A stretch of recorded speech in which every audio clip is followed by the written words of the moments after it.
बाहर आएगा और दिशा सालियान और सुशांत सिंह को जस्टिस मिलेगा। आदित्य ठाकरे वहाँ थे, उनका भी उसके अंदर हाथ हो सकता है, तो ये सब चीज का इन्वेस्टिगेशन पुलिस करे। सुशांत और दिशा केस का इंतजार लोग 4 साल से कर रहे हैं कि कब इस पूरे मामले का फाइनल कंक्लूजन सामने निकल के आएगा।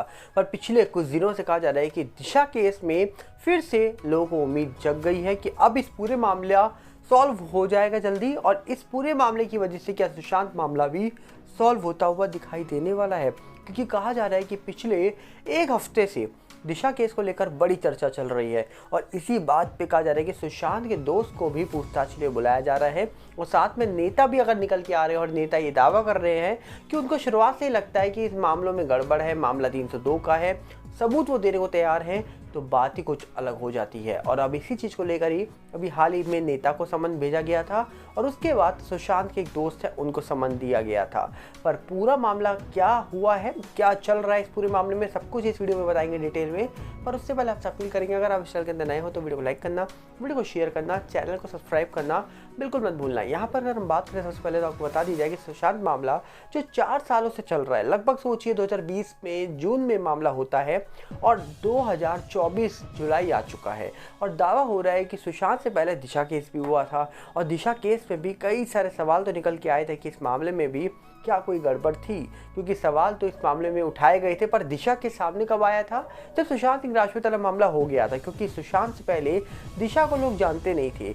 लोगों ने तब दिशा को जाना जब ये पता लगा कि सुशांत की एक्स मैनेजर रह चुकी है दिशा सालियान, जिसके बाद दिशा केस में सवाल उठने शुरू हुए। सुशांत केस में सवाल उठने तो बहुत पहले ही शुरू हो गए थे, और सुशांत के जाने के बाद उनके फैंस 4 सालों तक अगर किसी मामले को जीवित रख रहे हैं, तो आप ये समझ सकते हैं कि 4 साल हो चुके हैं इस पूरे मामले को। आज भी सोशल मीडिया के किसी प्लेटफॉर्म पे आप जाओगे, आपको सुशांत के फैंस ये बोलते हुए दिख जाएंगे जस्टिस फॉर एसएसआर, या फिर इंतजार करते हुए मिल जाएंगे, जहां पर वो इंतजार कर रहे हैं कब इस पूरे मामले का फाइनल कंक्लूजन निकल के आएगा, कब फाइनल निर्णय निकल के आएगा। पर अभी पिछले हफ्ते ही एक खबर निकल के आती है कि दिशा केस में जांच आगे बढ़ रही है, और नीतीश राणे जी ने कहा जा रहा है कि फिर से एक बार खुल के अपनी बात सामने रखी, नेता के नाम लिया, नेता के दोस्त का भी दावा किया कि नेता और उसके दोस्त को बचाया गया है और बचाया जा रहा है, मेरे पास सबूत है, मैं पहले से बोल रहा हूँ मामले में गड़बड़ है। दिशा और सुशांत केस के बारे में वो जिक्र कर रहे थे, जिसके बाद उनको समन भेजा गया, जिसके बाद कहा जा रहा है कि उन्होंने कहा मुझे समन आया है, मैं पूरे प्रूफ दे दूंगा जो मेरे पास है, जो मुझे पता है इस पूरे मामले के बारे में, मैं सारी बातें सामने रख दूंगा। जिसके बाद सुशांत के एक दोस्त हैं, उनको भी कहा जा रहा है कि समन आया गया, पर उन्होंने एक वीडियो जारी करते हुए दावा किया है कि भैया हमको बोला है कि पहले आने के लिए, बाद में मना कर दिया, मुझे कोई नेता धमकी दे रहा है, कुछ ऐसी वीडियो उन्होंने जारी करी है। अब असल में क्या हुआ क्या नहीं, ये तो शायद पर्सनली वही जानते होंगे, पर कहीं ना कहीं सोशल मीडिया के माध्यम से अगर इतनी बड़ी बात वो बोल रहे हैं, तो क्या उनकी बातों में वो कहा जा रहा है कि दर्द छुपा है जो शायद वो बता नहीं सकते, पर कहीं ना कहीं वो हिम्मत कर रहे हैं बताने की। पर दूसरी तरफ कहा जा रहा है कि नीतीश राणे जी जो खुद एक पॉलिटिशियन है, अगर वो इतनी बड़ी बात बोल रहे हैं, उनके पास सबूत है, उन्होंने पेन ड्राइव भी दिखाई थी, आपको याद होगा राज्यसभा के अंदर की पेन ड्राइव में सबूत है सारे। आखिरकार क्या नीतीश राणे जी ने सारी बातें बता दी हैं? 12 तारीख को शायद उनको समन आया था, पर क्या वो अभी होकर आए हैं? क्या उन्होंने सारी बातें, सारे सबूत सामने रख दिए हैं? क्योंकि पहले उनके पिता जो हैं नारायण राणे जी, वो भी अपनी बात रखते थे सामने, और उन्होंने भी शुरुआत से इस पूरे मामले को 302 का मामला बताया है। उन्होंने तो बाथरूम में ख़त्म किया, ऐसे भी दावे किए थे, उन्होंने भी बड़े बड़े लोगों के नाम लिए थे। पर अगर हम याद करें तो एक तरफ कहा जा रहा है कि एक्स ऑफिसर हैं एनके सूद जी, वो इस पूरे मामले में अंडरवर्ल्ड का हाथ बताते हैं, वो कहीं ना कहीं बताते हैं ये एक प्री प्लान्ड मर्डर है, और कहीं ना कहीं अंडरवर्ल्ड का हाथ है, और बहुत ही प्लानिंग के तहत ये सब किया गया है। अब सवाल ये उठता है कि बहुत सारे लोग अपने अपने दावे सामने रख रहे हैं, पर एक्चुअली में इस पूरे मामले में हुआ क्या है, ये तो शायद सुशांत ही जानते होंगे, या फिर हो सकता है इस पूरे मामले की जांच करने वाली एजेंसी है वो जान चुकी होगी, उनके पास सबूत होंगे। अब आने वाले वक्त में ही पता लग पाएगा कि आखिरकार इस पूरे मामले में चल क्या रहा है, हो क्या रहा है, क्योंकि अपनी तरफ से लोगों ने अपनी अपनी बातें तो सामने रख दी हैं इस पूरे मामले को लेकर, पर एक्चुअली में इस पूरे मामले का सच क्या है ये कोई भी नहीं जानता। और जब किसी मामले के बारे में कुछ भी चर्चाएं चल रही हैं और कोई सच जानता ही नहीं है, तो उसके बारे में ज़्यादा बात करनी नहीं चाहिए।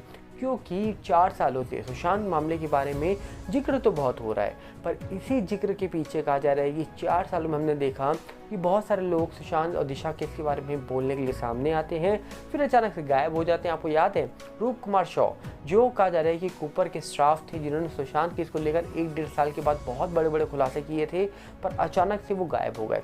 अब वो कहाँ गए, क्या हुआ, कोई नहीं जानता, पर उनके जो दावे थे वो अपने आप में एक बहुत बड़े सबूत थे। बहुत ही बड़ा बयान था उनका कि वो पीएम के वक्त वहाँ मौजूद थे। उन्होंने देखकर बता दिया था कि ये सिंपल मामला नहीं है। उन्होंने डॉक्टर को बोला भी था, ऐसे भी दावे किए गए थे। तो बहुत सारी चीज़ें सुशांत मामले में निकल के आई हैं, बहुत सारे दावे निकल के आए हैं, पर सुशांत सिंह राजपूत मामले में जो एजेंसी जांच कर रही थी उनकी तरफ से ना कोई दावा निकल के आया, ना ही कोई रिपोर्ट निकल के आती है, ना ही कोई फाइनल कंक्लूजन निकल के आ रहा है। तो यहाँ पर कुछ भी कहना भी मुश्किल है कि किसकी बात सही है, किसकी गलत है।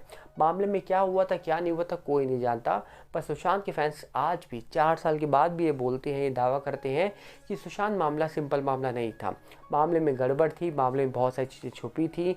और अब यहाँ पर इस बात पर देखने वाला विषय होगा कि आखिरकार क्या सही में सुशांत मामले में बहुत सारी चीज़ें हैं जो छुपी थी, पेंडिंग है, क्या वो आज नहीं तो कल सामने आ जाएंगी। अगर आज भी हम सोशल मीडिया हैंडल देखें आपके सामने खोलकर, तो बहुत सारी ऐसी चीज़ें हैं जिसको देखने के बाद आप समझ सकते होंगे कि किस प्रकार सुशांत सिंह राजपूत मामले में 4 सालों तक फैंस जीवित हैं, मतलब मामले को जिंदा रखा हुआ है उन्होंने, वो आज तक एक्टिव हैं और सुशांत मामले में न्याय की उम्मीद लगा के बैठे हैं। और यहाँ तक कि अपने अपने तरीके से उन्होंने अपने अकॉर्डिंग जो चीज़ें उन्होंने कहा जा रहा है कि ढूंढी हैं, वो सब सोशल मीडिया पे वो अपलोड करते रहते हैं, ताकि कहीं ना कहीं सुशांत मामले में उनकी तरफ से भी कुछ मदद हो जाए और कहीं ना कहीं जो भी सच है वो सामने आ जाए। अब देखने वाला विषय होगा, क्योंकि अब ये मामला जागा है और कहीं ना कहीं रिपब्लिक चैनल हो, कई अन्य चैनल हो, वो सामने भी निकल के आ रहे हैं।